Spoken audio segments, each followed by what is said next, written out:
Hello दोस्तों, स्वागत है आपका अपने चैनल फिजिक्स प्लस प्लस में। आज हम आपके लिए लाए हैं इलेक्ट्रोस्टैटिक्स का नीट का PYQs। तो बिना देरी के हम लोग स्टार्ट करते हैं। देखिए, हम इलेक्ट्रिक चार्जेस एंड फील्ड से स्टार्ट करते हैं, जो चैप्टर 1 है। इस चैप्टर 1 में हम देखेंगे किस तरीके से अब तक नीट में क्वेश्चन आ चुके हैं। टोटल अपन 23 क्वेश्चन आज कवर करेंगे। सबसे पहला क्वेश्चन है आपका, acceleration of a electron due to the mutual attraction between the electron and proton when they are 1.6 angstrom apart. देखिए, हमें इसमें क्या निकालना है कि एक्सेलरेशन ऑफ इलेक्ट्रॉन का एक्सेलरेशन निकालना है। अब इलेक्ट्रॉन्स जो हैं आपस में ऑर्बिट में घूमते हैं, तो उनके बीच की डिस्टेंस एंगस्ट्रॉम की ऑर्डर में होती है। अब माना गया है इसमें कि 1.6 एंगस्ट्रॉम उसके बीच की डिस्टेंस है। तो सबसे पहले हम क्या करेंगे बच्चों, एंगस्ट्रॉम को मीटर में कन्वर्ट करेंगे। उसके लिए अपन को 10⁻⁻10 से इसको मल्टीप्लाई करना पड़ेगा, क्योंकि एक एंगस्ट्रॉम में 10⁻10 मीटर होते हैं। इसके बाद हम क्या करेंगे, दो इलेक्ट्रॉन्स के बीच का फोर्स निकालेंगे, जिसके लिए हमें कूलॉम्स लॉ का यूज़ करना पड़ेगा। कूलॉम्स लॉ से हम क्या करेंगे, उनके बीच का फोर्स निकाल लेंगे। और चूँकि हमें इलेक्ट्रॉन का एक्सेलरेशन निकालना है, इसलिए हम इलेक्ट्रॉन के मास का डिवाइड करेंगे। और इलेक्ट्रॉन का मास का डिवाइड करने के बाद हमें आएगा 10⁻22 ऑर्डर का इनके बीच का एक्सेलरेशन। तो बेसिकली हमने जो 2020 में जो नीट का क्वेश्चन आया था, वो इलेक्ट्रॉन के एक्सेलरेशन से बेस आया था, जिसमें हमने फोर्स अपॉन मास का कॉन्सेप्ट लगाया और इलेक्ट्रॉन के बीच की डिस्टेंस हमें गिवन थी।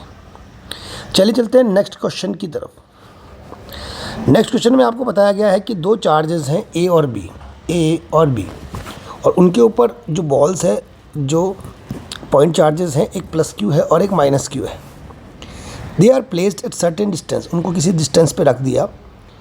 And force of between them is force F। अगर 25% charge of A transfer to B, अगर हमने A के 25% को B को दे दिया, अब उनके बीच का अपन को फोर्स पूछा है। तो देखिए बच्चों, इसमें कैसे करेंगे। सबसे पहले अपन को प्रीवियसली जो फोर्स था वो निकालना पड़ेगा। सबसे पहले फोर्स था Q1 Q2 अपॉन R², जहाँ पे Q की दोनों वैल्यू हमने पुट कर दी और ये एक एक्सप्रेशन हमें मिल गया। इसके बाद जब हम बात करें कि अगर चार्ज 25% B को मिल गया, तो A पे कितना बचा है, उसका 75%। तो अगर अपन बात करें, नया जो चार्ज है वो कितना है, 75/100 इंटू पहले वाला चार्ज, क्योंकि 25% चार्ज तो अपन ने B को दे दिया। ठीक है बच्चों, हमने 25% चार्ज तो B को दे दिया, तो A पे कितना बचा, 75%, यानी 3/4 रह गया। और अगर हम बात करें कि ये 25% जो है, इसको ऐड करेंगे जब हम B के अंदर, तो ये आएगा -3/4, क्योंकि वो ऑलरेडी सेकंड चार्ज किसका है, नेगेटिव चार्ज है। तो जब नेगेटिव चार्ज में 3/4 जब हम पूरा चार्ज ऐड करेंगे 25th, यानी 1/4 चार्ज जब हम Q/4 ऐड करेंगे, तो वो आएगा 3/4, क्योंकि Q/4 था जो उस पहले वाले चार्ज का 1/4 पार्ट, उसमें ऐड करने पर आंसर 3/4 ही आएगा माइनस का। तो हमें A का भी फाइनल मालूम पड़ गया, B का भी फाइनल मालूम पड़ गया। इसके बाद हम जब फोर्स का अगेन फॉर्मूला लगाएंगे, तो ये आया उसका फॉर्मूला। अब जब हमने कंपेयर किया, तो पहले वाला F फोर्स था, उसका 9/16 टाइम्स अपन को मिला है फोर्स। तो इजी क्वेश्चन था, इसमें कंपेयर ही करना था दोनों फोर्सेस को। क्वेश्चन नंबर 3 पे अपन चलते हैं। Suppose the charge of a proton and electrons offer slightly, one of them is -E। अच्छा, एक चार्ज अपना E है माइनस का, दूसरा चार्ज अपना हल्का सा ज़्यादा है, कितना है, E प्लस का E, डेल्टा E। अब वो कह रहा है कि between the if the net electrostatic force and gravitational force between 2 hydrogen atoms placed at a distance is D। उनके बीच की डिस्टेंस क्या है बच्चों, D है। D उनके बीच की डिस्टेंस है। तो ये पूछ रहा है कि आप बताएं कि अब यहाँ पर डेल्टा E किस ऑर्डर का होगा, यानी डेल्टा E क्या होना चाहिए। ठीक है, हमें टोटल चार्ज निकाल लिया पहले, एक माइनस का E और एक E प्लस डेल्टा E, तो डेल्टा E इसका टोटल चार्ज आ गया। अब हम बात करें कि इस तरह के दो अगर एटम होंगे, अगर डेल्टा E चार्ज के दो एटम होंगे, तो उसके बीच का फोर्स निकलेगा ये K डेल्टा E का स्क्वायर अपॉन D²। और उसके बाद ग्रेविटेशन फोर्स निकालेंगे, तो दोनों को इसमें माइनस कर दिया। माइनस करने के बाद जो एक्सप्रेशन बना वो 0 आया यहाँ पे, क्योंकि नेट ग्रेविटेशन फोर्स जो है वो अट्रैक्टिव होता है और ये वाला फोर्स जो अपना रिपल्सिव है, तो दोनों का सम जब करेंगे तो क्या आना चाहिए बच्चों, 0 आना चाहिए। अट्रैक्टिव फोर्स और रिपल्सिव फोर्स को जब ऐड करेंगे टोटल फोर्स क्या आएगा, 0। उसके बाद जब इस एक्सप्रेशन को सॉल्व किया, इससे हमें डेल्टा ई की वैल्यू आ गई। अब चलते हैं फोर्थ क्वेश्चन की तरफ। फोर्थ क्वेश्चन है बच्चों, ये थोड़ा सा लेंथी क्वेश्चन है क्योंकि इसमें अपन ने जो चार्ज दिया है वो किसी 2 पेंडुलम की बॉल्स को चार्ज दिया है और इसमें इलेक्ट्रोस्टैटिक फोर्स और टेंशन के कॉन्सेप्ट दोनों लगेंगे। तो देखिए कह चाह रहा है कि तो आइडेंटिकल जो स्पीयर्स हैं उनको सस्पेंड कर दिया, यानी दूर कर दिया, कॉमन पॉइंट के जो कॉमन पॉइंट्स हैं उनको बांध रखा है। और उसके बाद ये कह रहा है कि इनिशियली उनकी डिस्टेंस क्या थी, डी थी। शुरुआत में जब जो उनकी डिस्टेंस थी वो क्या थी, डी थी। उसके बाद इनमें जब चार्ज देने के बाद आपको पता है जब 2 बॉल्स को चार्ज देंगे तो सेम फोर्स लगाएंगे, रिपल्सिव फोर्स लगाएंगे, तो वो उससे बॉल दूर हो जाएगी। The charges begin to leak, लेकिन थोड़ी देर बाद डिस्टेंस बढ़ने के साथ साथ वो चार्ज एयर के अंदर लीक कर जाएंगे। और लीक करने के बाद में पूछ रहा है as a result sphere approach each other, जब वो चार्ज कम होगा तो वो एक दूसरे के पास जाएंगे, यानी कि वो एक दूसरे के पास मूव करेंगे। तो ये आगे कह रहा है कि अगर वेलोसिटी v है जिससे वो आपस में मूव करते हैं, जैसे चार्ज जब लीक होने के बाद, तो ये v किसके साथ वेरी कर रहा है, v का डिस्टेंस के साथ रिलेशन बताना है। तो इस डेरिवेशन में सबसे पहले हम बात करें कि पहले इसकी डिस्टेंस को ऐसे हम x मान लेते हैं। अब हम टेंशन के कंपोनेंट निकालें तो आपको पता है ये थीटा है, तो ये भी यहाँ पे वर्टिकल अपोजिट एंगल की बात करें ये भी थीटा ही होगा। अब यहाँ पे दोनों थीटा है, तो नीचे की तरफ अगर बॉल का मास mg वेट लग रहा है तो कंपोनेंट्स हम इसमें निकालेंगे। इसके बाद अपन जब इसको सॉल्व करेंगे, इस बॉल पे लगने वाले वर्टिकल और हॉरिजॉन्टल कंपोनेंट्स को सॉल्व करेंगे तो हमें tan theta is equal to F/mg आएगा, जो आपने पहले भी कई जगह इसको किया होगा। जब टेंशन लगाते हैं, टेंशन के कंपोनेंट्स को जब डिवाइड करते हैं t sin थीटा और t cos थीटा को आपस में, तो ये एक्सप्रेशन आता है। इसके बाद हमने ये एक्सप्रेशन को इक्वेशन 1 मान लिया। अब आप मुझे बताइए कि अगर charges begin to leak, charges अपने जो लीक हो रहे हैं, बोथ स्पेयर आर कॉन्स्टेंट, दोनों बॉलों से अगर आपके फिक्स टाइम से अगर चार्ज रिलीज़ हो रहा है, तो हम बात करें कि जितना उस पर अभी अपनी बात करें फोर्स की वैल्यू जब रखेंगे, शुरुआत में फोर्स की वैल्यू क्या थी, कूलम्ब्स लॉ से, तो ये पूरा जो उसका है k q square upon r square वगैरह, ये हम इसको रख देंगे। लेकिन अगर हम tan थीटा की वैल्यू वैसे निकालें, किसकी तरह, ट्रिग्नोमेट्री से अगर हम tan थीटा की वैल्यू निकालें किसी ट्रायंगल को लेके, तो यहाँ पे क्या आएगी, x/2, ये x/2 है, और बाकी जो उसका परपेंडिकुलर है ये हम निकालेंगे तो ये आएगा। दोनों बराबर करके इक्वेशन बनेगी। इस इक्वेशन को हम डिफरेंशिएट कर देंगे और डिफरेंशिएट करने के बाद dq/dt आएगा टाइम के रिस्पेक्ट में, तो ये वैल्यू आएगी। अब यहाँ पे जो dx/dt है इसे क्या बोला जाएगा, वेलोसिटी। और जब इसको अपन क्रॉस मल्टीप्लाई करेंगे तो बच्चों क्रॉस मल्टीप्लाई करने के बाद में हमें पता चलेगा कि ये जो v की जो वैल्यू है वो √(-√x) के, यानी कि x की पावर -1/2 के ये प्रोपोर्शनल है, x की पावर -1/2 के। तो ऑप्शन नंबर कौन सा करेक्ट होगा यहाँ पे, देखिए हम चलते हैं। ऑप्शन नंबर जो यहाँ पे दे रखा है कि ऑप्शन नंबर बी की जो वेलोसिटी है आपकी वो x की पावर -1/2 के प्रोपोर्शनल होगी, क्योंकि इसमें हमने सबसे पहले क्या किया, tan थीटा निकाला, और tan थीटा को पहले हमने फोर्स को इक्वल करके निकाला, उसके बाद ट्रिग्नोमेट्री का यूज़ किया और फिर tan थीटा निकाला और इस सवाल को किया। तो ये आप ऐसे भी याद कर सकते हो, ये केस भी कि अगर 2 बॉल्स को सेम चार्ज देके दूर हटाते हैं तो उनके बीच लगने वाला वेलोसिटी जो है, जो वापस वो पास आएंगे जिस वेलोसिटी से चार्ज लीक होने के बाद, वो √(x) के -1/√x के इन्वर्सली प्रोपोर्शनल होता है। क्वेश्चन नंबर 5 चलते हैं। ये भी थोड़ा बहुत इसी की तरह है, जिसके अंदर हमने बॉल्स को ही चार्ज दिया है। 2013 में ये क्वेश्चन आया हुआ है कि 2 बॉल्स जिन्होंने इक्वल चार्ज ले रखा है, suspend are from common point, वही कॉमन पॉइंट से आपको सस्पेंड किया गया है। उसके बाद ये इक्विलिब्रियम में आ जाते हैं थोड़ी देर बाद, किसमें आ जाते हैं ये लोग, इक्विलिब्रियम में। उसके बाद इनके बीच की डिस्टेंस को आर था। Now the strings are rigidly clamped at the half distance, इसको ऊपर से लेके नीचे आ गए हम और इसकी हाफ डिस्टेंस तक ले आए। तो हाफ डिस्टेंस तक लेने के बाद में the equilibrium separation between the balls now become, अच्छा अब ये कहना चाह रहा है कि इक्विलिब्रियम में क्या चेंज हो जाएगा ऐसा करने के बाद। तो देखिए अपन को पता है कि mg बराबर, अब ये भी हमने पढ़ा है, जो यहाँ से सवाल को स्टार्ट करते हैं, mg is equal to F/tan theta, ये एक्सप्रेशन आया था। तो यहाँ पे जो उसका वेट है वो इलेक्ट्रोस्टैटिक फोर्स पे आपका डिपेंड करता है। अब अगर टेन थीटा चेंज हो जाएगा तो उसका वेट भी चेंज होगा। तो यहाँ पे हमने देखा कि अगर इक्वेशन दोनों की, इसकी पहले वाली इक्वेशन को और दूसरी वाली इक्वेशन को बराबर करें। देखिए मैं इसको ना मिटा देता हूँ। देखिए यहाँ पे फोर्स पहले F था, बाद के फोर्स को हमने F डैश मान लिया, लेकिन क्या बॉल का वेट चेंज हुआ? नहीं, वेट तो बिल्कुल सेम रहेगा बॉडी का, क्योंकि उसको खाली नीचे हमने शिफ्ट किया है। तो दोनों का RHS को हमने इक्वेट कर दिया और क्रॉस मल्टीप्लाई करके टेन थीटा का रेशो निकाल दिया।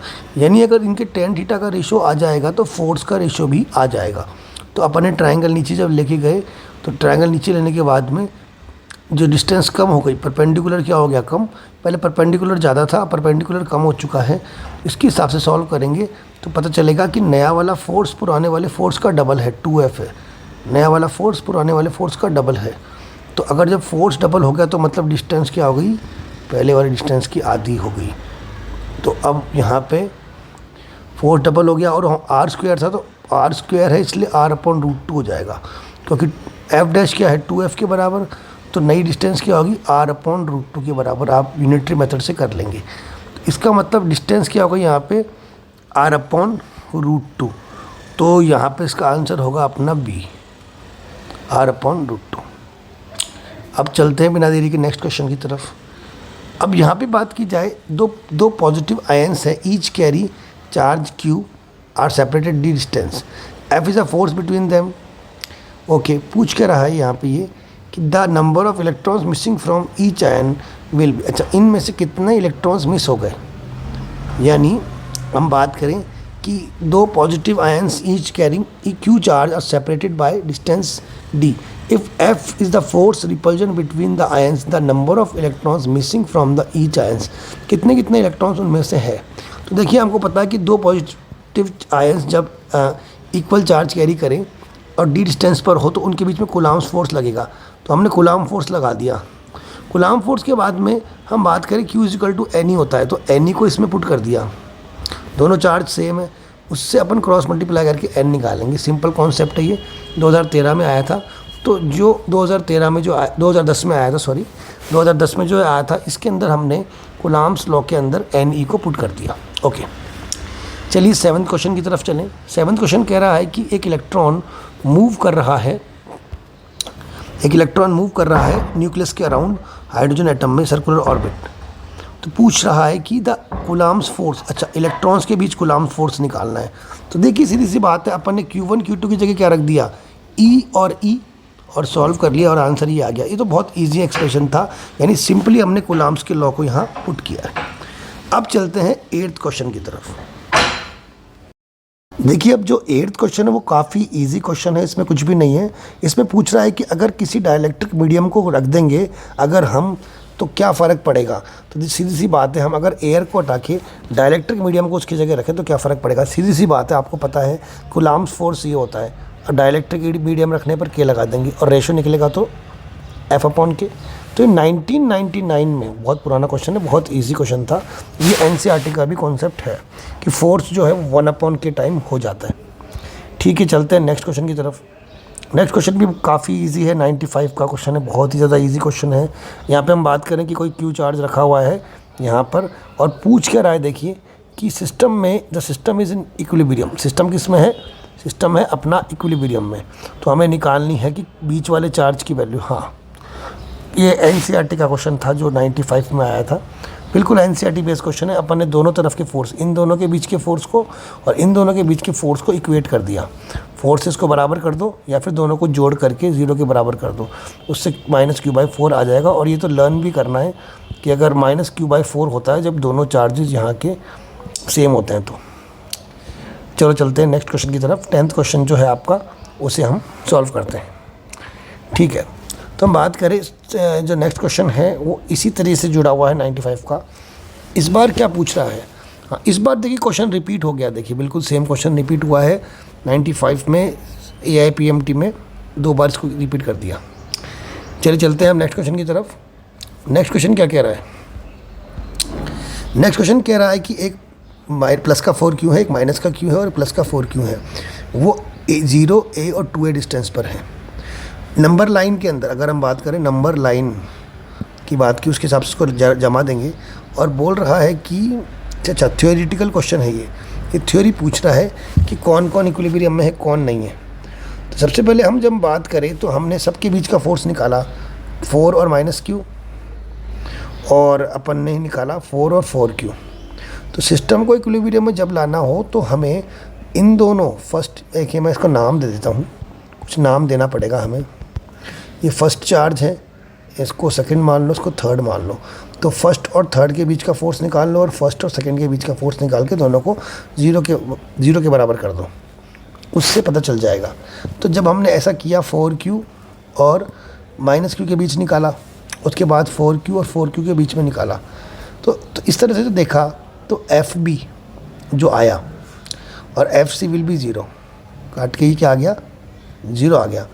इससे पता चला कि देयर फॉर इक्विलिब्रियम तो होगा, लेकिन यहाँ पर अनस्टेबल वाला इक्विलिब्रियम होगा, स्टेबल वाला इक्विलिब्रियम नहीं होगा, क्योंकि हम -q को थोड़ा सा भी अगर हिलाएंगे तो वो क्या करना चलेगा, तो वो राइट में चला जाएगा।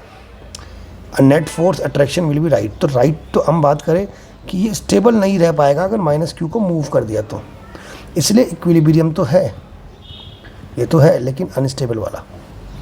चलिए ठीक है, क्वेश्चन भी हो गया। अब हम आगे बात करें, फिर डाइपोल से जुड़े हुए क्वेश्चन देखें। डाइपोल में इसमें पूछ रहा है, पहला देखिए 21 में जो आया था थ्योरेटिकल क्वेश्चन आया था, ये यहाँ पे डाइपोल रखा हुआ है और ये इलेक्ट्रिक फील्ड इस तरीके से है। तो थ्योरेटिकल पूछ रहा है कि dipole is placed in a electric field, तो in which direction it will move, dipole किस डायरेक्शन में मूव करेगा। देखिए -q से +q की तरफ तो p कैप है, क्योंकि वो p कैप हमेशा -q से +q की तरफ होता है। इलेक्ट्रिक फील्ड उसके अपोजिट है।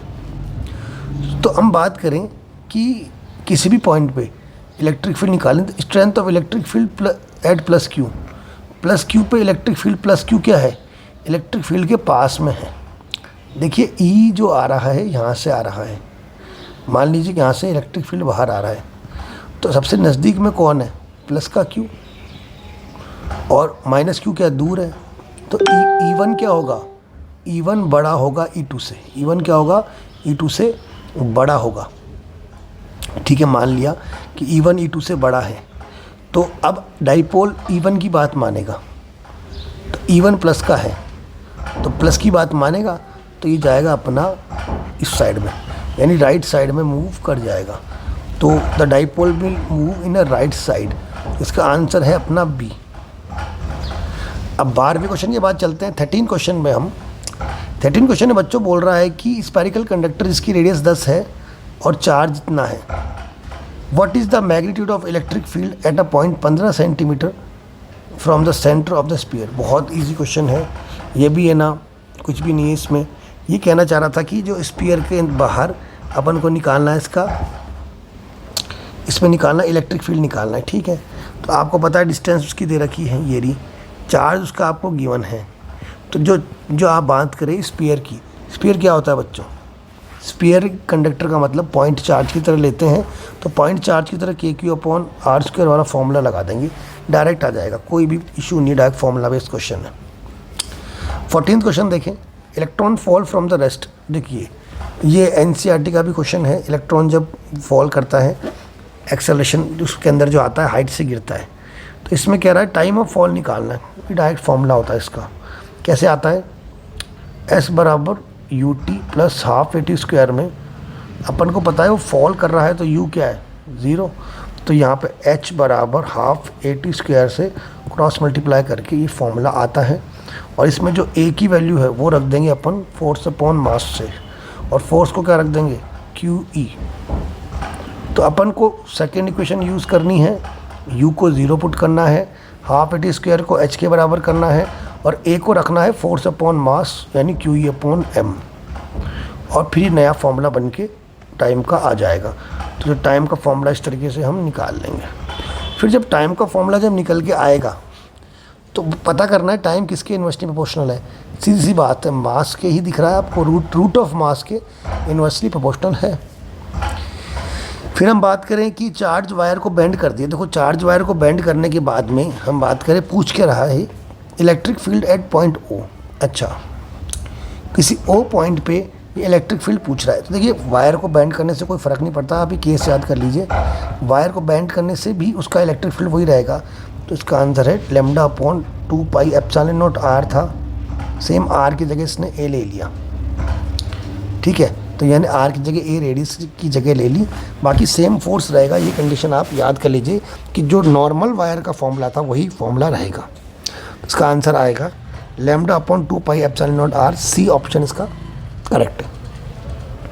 16 वाला क्वेश्चन जो है आपका, उसमें वो कह रहा है कि एक m मास का q चार्ज है placed at the uniform electric field E, then release kinetic energy attain by particle after. अच्छा, यानी चार्ज को रेस्ट से अपन ने इलेक्ट्रिक फील्ड में डाल दिया और उसके बाद उस पर मोशन क्रिएट होगा और मोशन की वजह से काइनेटिक एनर्जी निकालनी है। तो उस पर क्या फोर्स लगेगा बच्चों, बताओ क्या फोर्स लगेगा? QE फोर्स लगेगा, क्योंकि वो किस में है, वो है आपका इलेक्ट्रिक फील्ड में। तो इलेक्ट्रिक फील्ड में चार्ज पे क्या फोर्स लगता है, QE। अब मान लेते हैं कि वो वाई डिस्प्लेस हो गया, तो वर्क कितना हुआ, फोर्स इंटू डिस्प्लेसमेंट वर्क हुआ, ठीक है बच्चों। उसके बाद अपने पास वर्क आ गया। तो अगर अपन बात करें तो हाँ, तो डायरेक्टली निकल जाएगा QE इंटू ई वाई। ये तो बहुत ही ईजी क्वेश्चन है, QE इंटू वाई। दूसरा मेथड करने की ज़रूरत नहीं है, पहले मेथड से काम हो जाएगा ना। आप फोर्स तो उस पर ये लगता है और डिस्प्लेसमेंट आपको क्वेश्चन में दे रखी है वाई, ये रही डिस्प्लेसमेंट, तो डायरेक्टली वर्क आ गया। और वर्क जो है वही किसके बराबर है बच्चों, वर्क ही किसके बराबर होता है, काइनेटिक एनर्जी के। तो काइनेटिक एनर्जी भी आपकी आ गई, तो दूसरा मेथड करने की ज़रूरत नहीं है। अब आया 17 क्वेश्चन आपका। इसमें क्या कह रहा है कि पेंडुलम को का मास दे दिया, पेंडुलम पे चार्ज लगा दिया और उसको इलेक्ट्रिक फील्ड में रख दिया। तो इलेक्ट्रिक फील्ड उसको फोर्स लगाएगी यहाँ पे। तो टेंशन निकालनी है, काफ़ी इजी है, आपको फोर्स को इक्वेट करना है।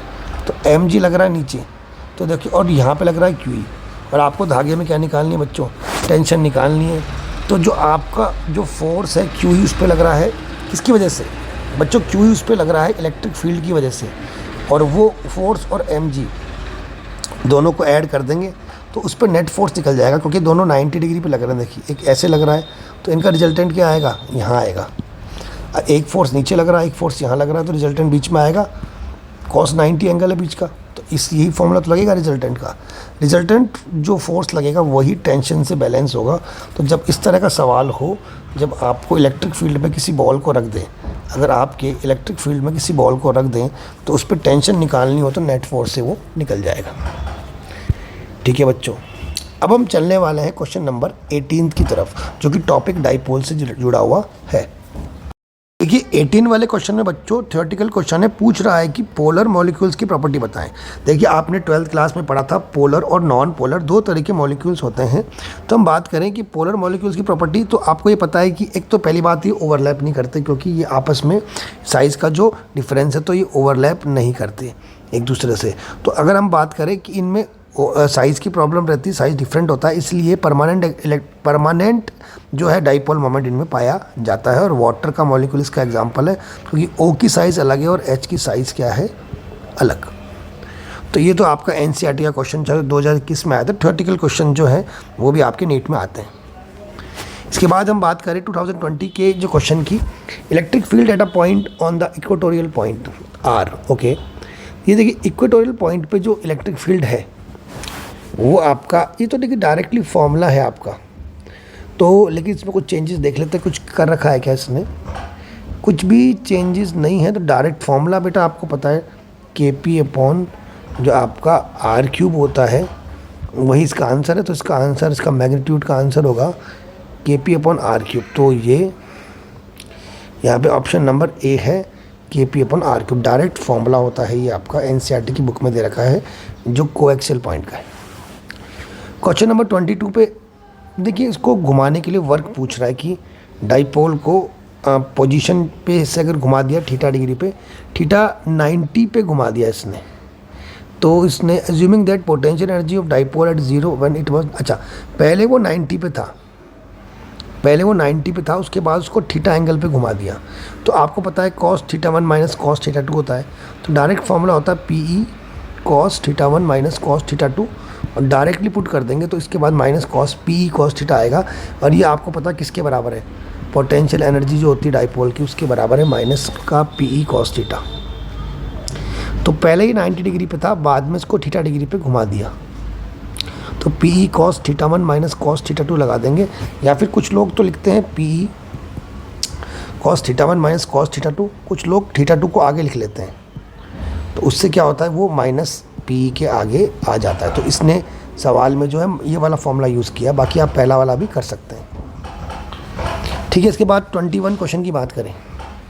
21 क्वेश्चन देखिए, 21 क्वेश्चन कह रहा है कि आपको टॉर्क दे दिया, डाइपोल स्ट्रेंथ पूछिए, बहुत ईजी सवाल है।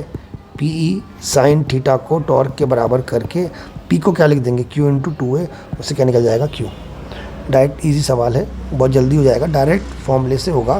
पी ई साइन थीटा में पी को रख देंगे क्यू इंटू 2a और फिर क्रॉस मल्टीप्लाई करके क्यू आ जाएगा, क्योंकि आपको टॉर्क सवाल में गिवन है।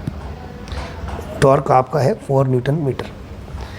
ठीक है, अब चलते हैं लास्ट 2 क्वेश्चन और करते हैं आज के दिन के। अच्छा, ये यहाँ पे कोऑर्डिनेट एक्सिस के अंदर आपको चार्जेस दे रखे हैं। ओके, एक 2q यहाँ रखा हुआ है और एक q यहाँ रखा हुआ है, एक q यहाँ रखा हुआ है। तो ये पूछ के राय देखते हैं इसमें, मैग्नीट्यूड ऑफ डायरेक्शन ऑफ, अच्छा इन दोनों का मिला के अपन को नेट डाइपोल मोमेंट निकालना है। काफ़ी अच्छा सवाल है। यहाँ रखा हुआ है q, यहाँ रखा -2q और यहाँ रखा है q। इस सिस्टम का नेट डाइपोल मोमेंट पूछा है। तो बच्चों अपन इस -2q का क्या कर सकते हैं, देखो इसको ऐसे लिख सकते हैं अपन,